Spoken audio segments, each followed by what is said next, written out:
NK나우의 이철훈입니다. 최근 한국에서는 응답하라 시리즈 3편이 방송되기 시작했죠. 제목은 응답하라 1988인데요. 북한에서도 최근 응답하라 시리즈가 인기를 끌고 있다고 합니다.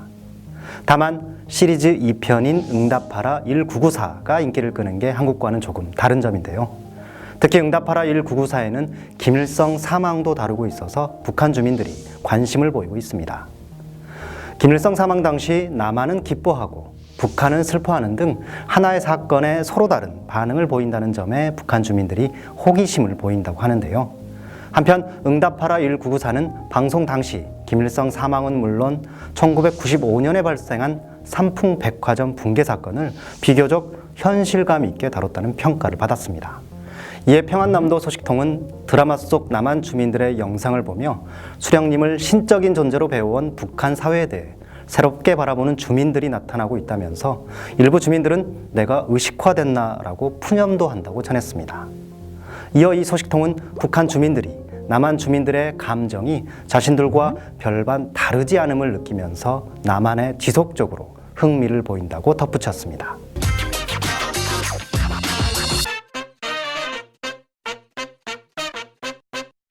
최근 북한에서는 길 안내를 해주고 돈을 받는 길 안내 서비스업이 성행한다고 합니다.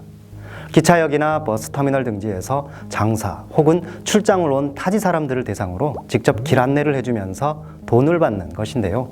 이른바 인간 내비게이션이 등장한 셈이죠. 그렇지만 신종 돈벌이인지라 주민들끼리 옥신각신하는 경우가 많다고 합니다. 돈을 받는 건지도 모른 채 길 안내를 부탁했다가 돈을 내라고 하니 당황스러운 것인데요. 이른바 길 안내 서비스업이 생겨난 지 오래지 않았기 때문입니다. 길 안내를 해주고 받는 돈은 보통 1,000원에서 2,000원 정도라고 합니다. 야밤에 시설이 좋거나 깨끗한 숙박집으로 안내를 할 경우엔 5,000원에서 많게는 2만 원까지도 받을 수 있다고 하는데요. 북한에서 생겨난 신종 직업인 길 안내 서비스업. 세상 물정을 잘 모르는 사람은 바가지 요금을 내는 경우도 있다고 하니 정신을 바짝 차리셔야 하겠네요.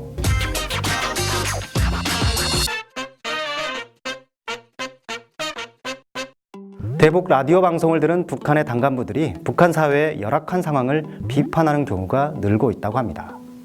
라디오 방송 등을 통해 얻은 지식만으로도 북한이 얼마나 비정상적인 국가인지를 알 수 있다고 하는데요. 자연스럽게 자신들의 처한 상황을 비판할 수밖에 없다고 합니다. 심지어 일부 간부들의 경우 북한에서는 함부로 말할 수 없는 김정은 가계와 백두 혈통에 대해서도 문제점을 따지기도 합니다. 한편 북한에서는 기차가 가다서는 경우가 많은데요. 북한 주민들은 기차가 섰을 때 주로 술판을 벌이곤 합니다. 이 술자리의 주된 안주는 당국에 대한 불만 토로라고 합니다. 백두산 발전소가 완공됐는데 전기 공급이 왜 이 모양이냐며 투덜거리는데요. 그 투덜거림은 북한은 안 돼 라는 결론으로 이어진다고 합니다. 당 간부이건 주민이건 불만이 쌓여만 가는데요. 김정은은 아직 이 불만을 듣지 못하고 있는 것 같습니다.